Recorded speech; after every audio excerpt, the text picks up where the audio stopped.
All right, welcome back to the show. Hope that you enjoyed the first interview. Just before we go to Councilman Street, I just want to give a few Father's Day shout outs. First, I want to say Happy Father's Day to Russell Thomas. That's from your daughter, Aisha. Also, Happy Father's Day to Stephen, and that's from Paulette Lammers. And I want to say Happy Father's Day to, let me see. Happy Father's Day to Duffy Samuels, and that's coming from Donnie, the kids, Mom, and Aunt Ruth. And once again, if you want to give any more shout outs, I have some more, but I'm going to read them a little later. If you want to give any other, if you want me to give any other Father's Day shout outs, just text me at 218-8630, 218-8630. All right, for our next interview, we have someone who was no stranger to the community, no stranger to Channel 28.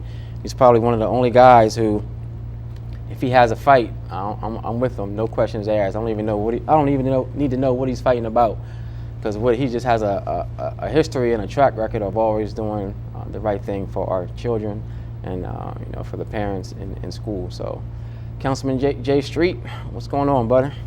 Well, first of all, I want to say, number one, thank you for having me on tonight. I know it's short notice. Number two, Happy Father's Day to you. Thank you. Happy Father's Day. Number three, Happy Father's Day to all the fathers out there. And number four, Happy Father's Day to your dad. Oh, thank you. Certainly not for him and not for the Congo family. I wouldn't be sitting here in the capacity I'm sitting in here tonight, and the cliche says you never forget from whence you come, and I appreciate everything that the Congo family has done to put me in the position I'm in now. So you're welcome. Thank you. It's Thanks appropriate for that I get to come on for Father's Day to say thank you to him and the entire family. Oh, thank you. Now, let's get down to it. I'm here tonight primarily in my capacity as chairperson of the Education Committee of the State Conference of Branches of the NAACP. And the president of the NAACP sent a letter to the Attorney General on Friday. He sent it Thursday, should have received it on Friday. Okay. Asking him to investigate the arrest of a school board member in Christina School District. Mm-hmm. A week ago, the News Journal reported that school board member was arrested for harassing a bus driver, and allegedly the harassment involved a racial slur. Okay. So the question the NAACP asked the Attorney General is, if that allegation is substantiated, is it more than harassment? Does or does it not constitute abuse of power of an elected official? To say it's mere harassment is woefully insufficient. And can you imagine if I leave out of here tonight, go down some highway, find a county employee, and harass that employee, start telling them what I think, and use some kind of slur? With me or you, it would be just like Monopoly, go straight to jail. Right. So my question is, what's the Attorney General going to do with this?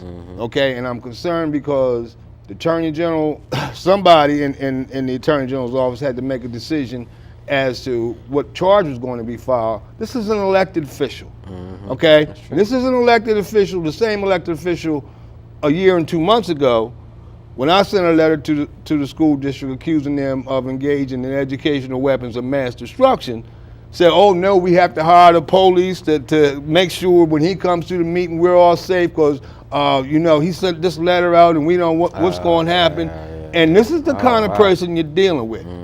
Now, my concern is bigger than her and bigger than the case, but what I'm telling that district and what I'm telling the educational authorities is nobody's going to get any rest and any peace as long as that person or anybody like that person is sitting on a school board having responsibility for the educational destiny of children of color, especially children in the city of Wilmington. Yeah, that's what I was just going to ask you that. Can you explain to people who may not know what the responsibilities are of a school board so they know how serious this is? Well, the school board is the ultimate authority of the school district. The superintendent can make all the recommendations he or she may want to make, but in terms of policies, procedure, who's hired, who's fired, what time school's going to start, what time school's going to end, the school board is the ultimate authority of any school district.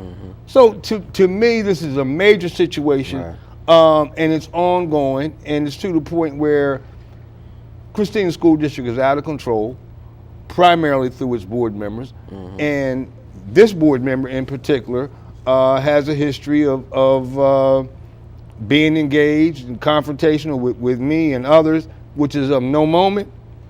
But if you look at the test scores of the Christina School District, and you look at a school district that December of 2012 was found guilty by the Office of Civil Rights of discriminating and discipline district-wide at all levels, when you have a school board member that engages in this kind of outrageous conduct, I don't think that the two are not directly linked to each other. There's a pattern here. So my number one question tonight is, number one concern is, why should children in the city of Wilmington continue to be bused, transported down to Glasgow, Christiana, and Newark to those failing schools that are run by a school board that has a member that's engaged in this kind of conduct?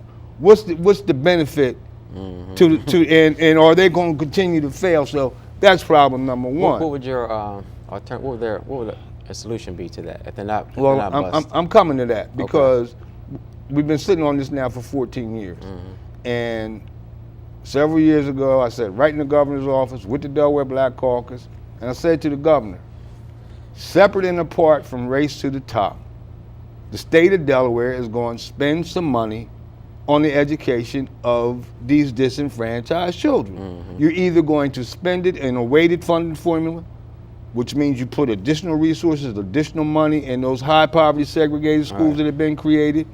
And I told him, you're either going to spend it on a weighted funding formula for high poverty schools, or you're going to spend it on lawyers.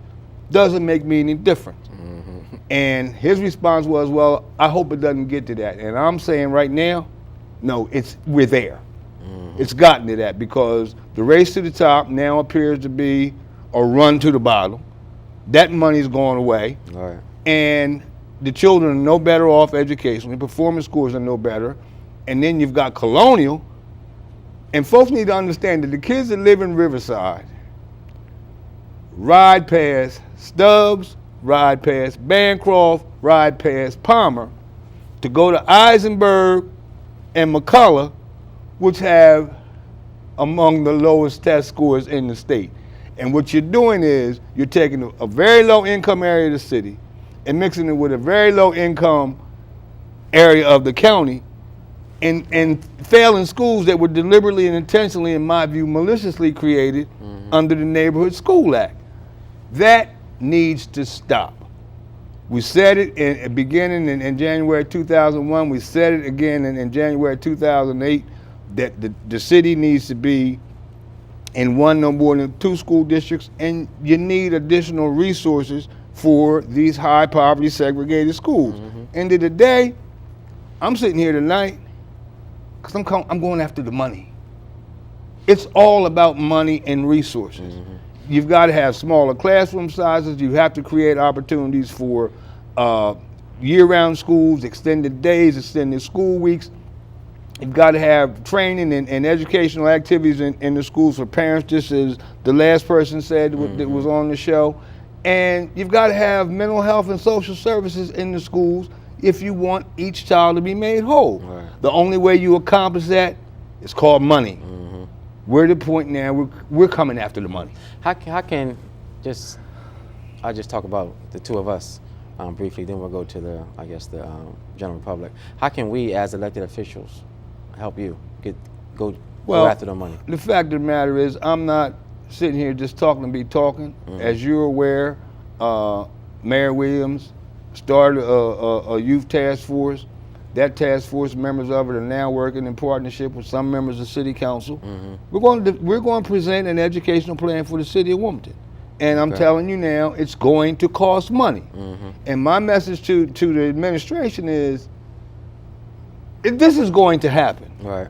Come December, I got 40 years in the arena, and one of the things that I'm going to do before I get out of the arena is I'm going to see to it that this happens. The question now becomes, of the governor, you want to do this the easy way or the hard way? Makes me no difference, because if you don't want to do it legislatively, I have good cause to believe that we can prevail in court, and that's my responsibility.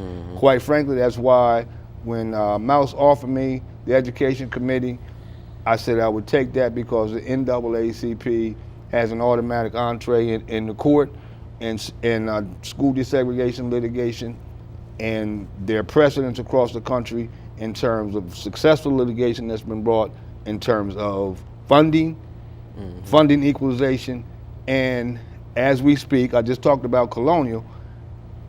The Colonial School District and the State Board of Education are in complete and total violation of their own Neighborhood School Act. And we've already proven that in Christina, so that's going to be easy to prevail with. So that's just going to be part of the education plan, but the reduction of the number of districts in the city of Wilmington and additional funding to educate our kids, properly educate our kids, are going to be a major part of that plan. How can people who want to be a part of your one of the things that I'm real excited about, and it's now coming under the leadership actually of the ACLU, but the article was in the paper last week with Shannon Griffin and Councilman Nomney, myself, Councilwoman Shabazz, Councilwoman Dorsey were there, but that equity and education organization, and what I'm excited about, it's being led by young folks. We need to coalesce around them and their principles and their activities. And just as your previous guest indicated, it's time to organize. It's one thing, me sitting on TV for the past, I've been the primary voice for us since at least 1988. It's one thing for me to sit here on TV and keep saying the same thing. You got the same person saying the same thing for 25 years. It's time for new players. It's time for young people to get involved. It's time to involve our parents. It's time to organize and not ask for, demand substantive, constructive change. And if we organize, and I think the involvement of the elected officials, the involvement of the ACLU, which certainly has the ability to litigate, so nobody's playing here. And the involvement of the mayor and city council, under all that leadership together, we should be able to coalesce this community, coalesce parents, and make a positive, substantive change. It's time for major change in education. Yeah, it definitely is. I agree. That's when you first came on, I was like, I'm going to bat with this guy, because I know your heart. I know that you want the best for our city children. So however I can help, whoever I can help bring to the table, I'm definitely on board, because you just have a track record of always doing the right thing as far as education for city kids, and you don't hold any punches. That's what I love about you. It's not about relationships with you. You're just an upfront kind of guy, and I appreciate that about you. I'm sure a lot of people do. Well, so. I'm sure you understand. You're helping right now, because what I just said on your program, it's going off like a gunshot all over the county. Folks are calling, and now, as Al used to say, however folks record things, all those instruments are heating up. Well, yes, I said it. Yes, I meant it. Yes, we're coming. It's going to be a fight over the money for our children. All right, and like you said, we're at that point where we have to do it. I think it's our responsibility to do it for those who aren't able to fight. Like we have to do it. It's just. And it's one thing to sit here and complain. It's something else altogether different to put together an action plan, put together an agenda, and ask people to support it. So the complaining is about over. Making sure people are aware has to be done, but it's time to go into action. And I'm really kind of excited about the new players at the table and the potential for successful litigation, or the potential for successful legislation if the General Assembly and the governor want to acquiesce what the city presents. Okay. So when are you gonna come back and give us an update? whenever you'll have me back, I'm on a mission now. And I've told folks I'm gonna do my 40 years. I don't want to do much thereafter because there's some other things I want to accomplish career-wise and otherwise before I retire. I'm excited about a library being built on the Route 9 corridor. Okay. And I really want to put another addition on Hilltop before I retire. All right. But this battle is the biggest battle. It's a major battle. And as I said, and I was quoted correctly in the paper the other day, I will never be able to leave the arena better than I entered it. It'll never be better because I came in under Wilmington School District.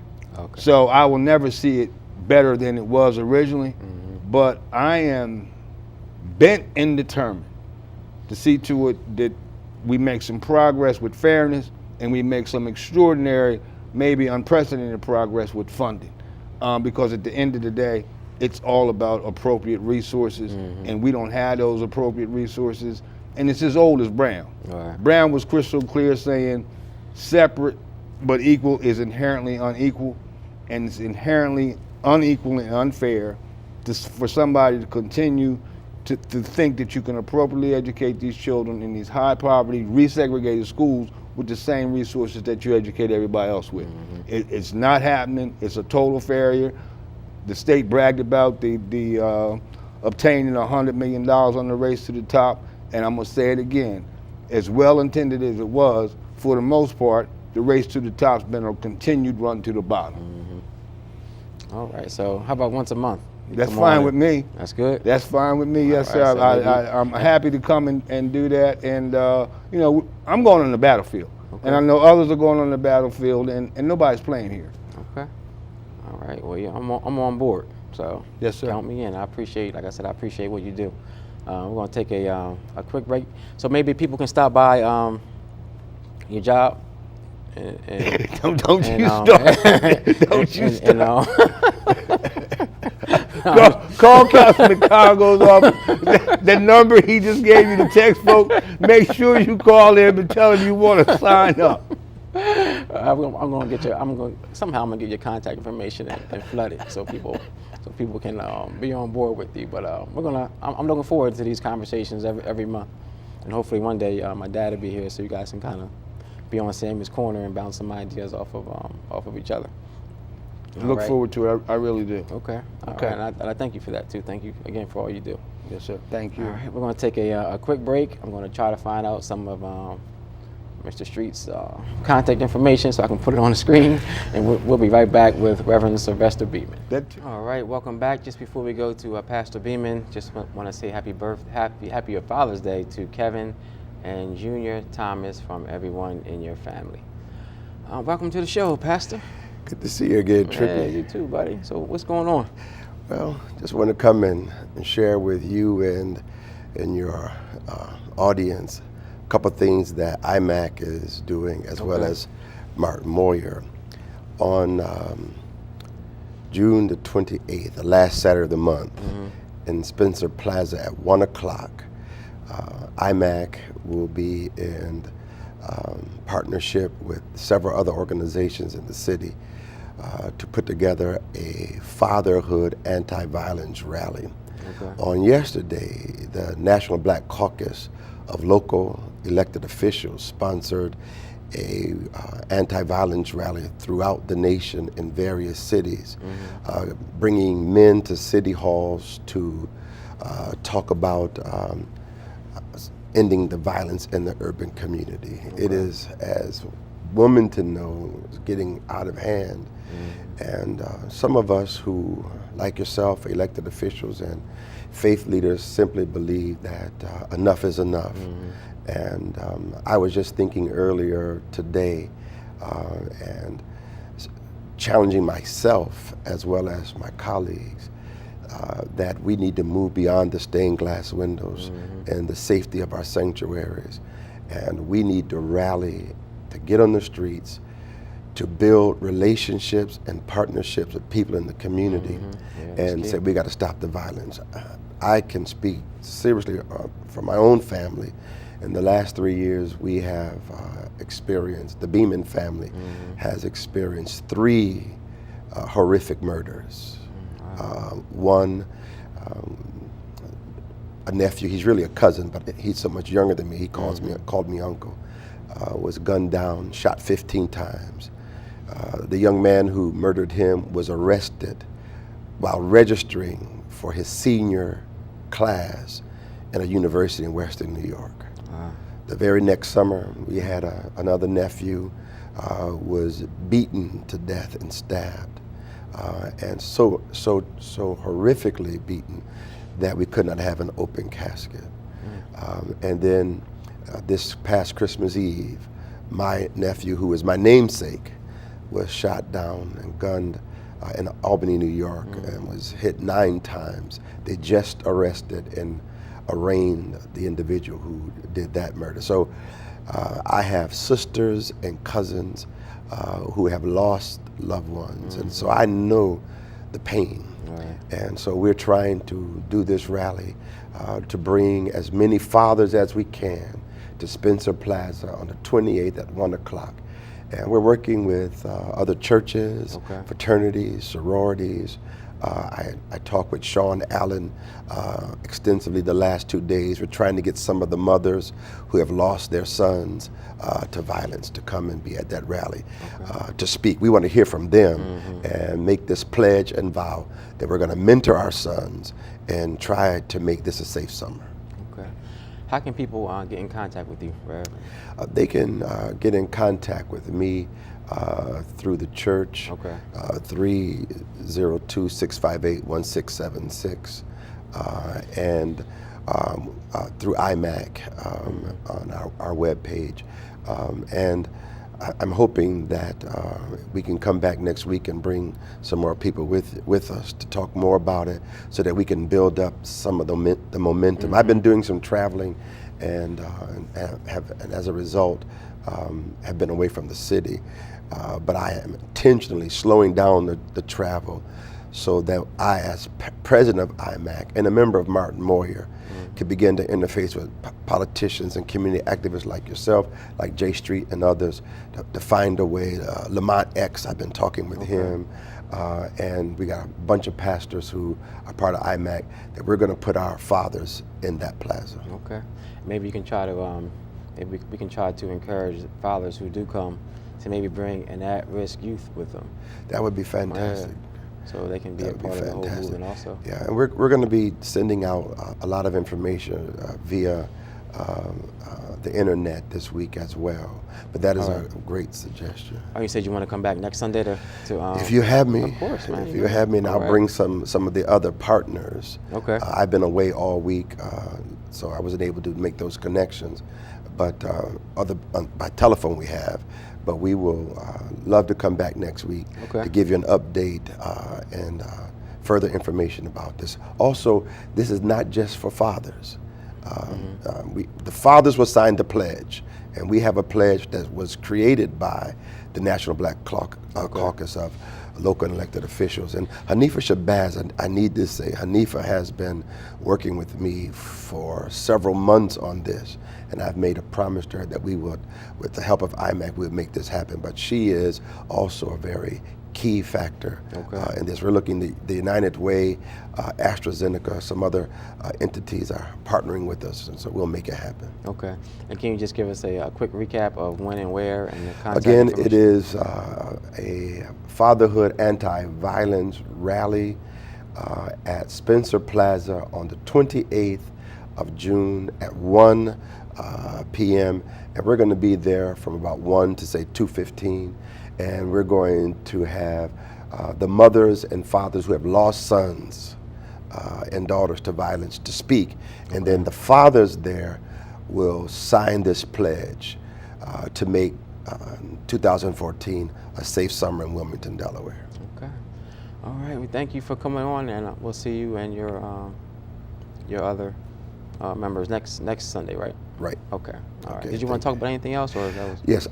Martin Moyer is having its annual breakfast on tomorrow at Bethel AME Church at 8 o'clock. And as I was listening to J Street talk just a while ago, and it's so important that African Americans understand the significance of registering and participating in the electoral process.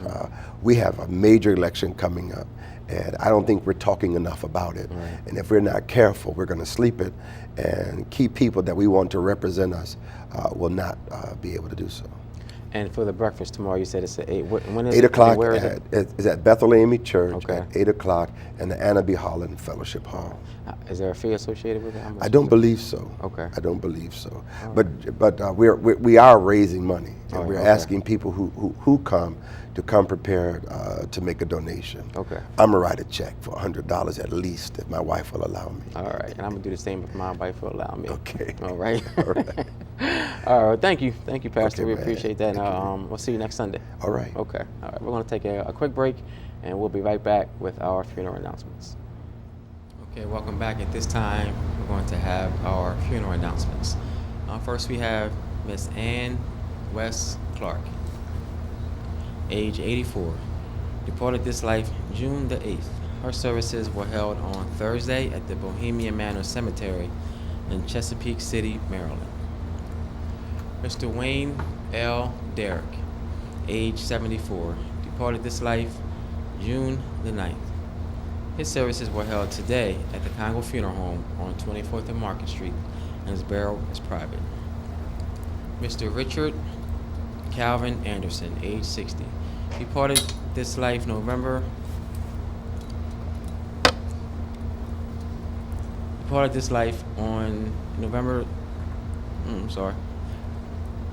June the 6th. His services will be on Monday, June the 16th at the Congo Funeral Home at 12 noon. It's Congo Funeral Home on 2nd and Gray Avenue. Viewing will be from 11 to 12, and his burial will be private. Mr. Timothy Duckett, age 69, departed this life June the 11th. His funeral services will be on Tuesday, June the 17th at 11 a.m. at the Victory Christian Fellowship, 100 Wilton Boulevard in Newcastle. Viewing will be from 9 to 10:45 only, and his burial will take place in the Delaware Veterans Cemetery. Mr. Milton Davis, age 64, departed this life June the 4th. His burial will take place on Wednesday, June the 18th at 10 a.m. at the Delaware Veterans Cemetery. Miss Elizabeth Wooten, age 83, departed this life June the 11th. Her funeral services will be on Thursday, June the 19th at 7 p.m. at the Rock of Ages Missionary Baptist Church, 28 Meadowbrook Road in Belvedere. Viewing will be from 5 to 6:45 only, and her burial will be private. Services for Miss Juliette McKenzie, age 60, who departed this life on June the 9th, will be private. And services will be announced for Miss Catherine Miles, age 75, who departed this life on Thursday, June the 12th. And services will also be announced for Mr. Denzi Bourne, age 54, who departed this life also on June the 12th. And services will be announced for Miss Louise Thomas, age 93, who departed this life on June the 13th. And that does conclude our funeral announcements. If you have any questions, please call us at the funeral home at 652-8887. Also, you can go to our website at www.congofuneralhome.com. I just have a few community news announcements. On Sunday, June the 22nd, the University of Arts School of Music and the Uban Thai Cuisine present a celebration of the life and music of Clifford Brown. It's going to happen at the Uban Thai Cuisine restaurant. It's going to be from 5:30 to 8:30. They're going to have live music. 12 noon to 3, they're going to have the classic recordings of Clifford Brown. From 3 to 5, they're going to have a movie screening and questions and answers. For more information, please call 656-1706. 656-1706. They're going to have a everybody birthday banquet. It's going to be on June the 28th at 7 p.m. at the Perfect Lodge St. David. That's at 1511 North Claymont Street. Tickets are only $10, and everyone is welcome to come. Again, that's on June the 28th at 7 p.m. Linda Henry and the Daughters of Faith, they're going to have a reunion and live recording featuring special guests Jay Caldwell and the Gospel Ambassadors. This is taking place in August 23rd at the Grand Theater. Tickets are only $20. For more information, please call 652-5577. 2014 Summer Revival. It's going to be on Friday, June the 20th, and Saturday, June the 21st. It's featuring Pastor Isaiah Morrison and Pastor Frank Bateman. It's going to take place on 7:30 p.m. nightly. Again, that's this Friday and Saturday.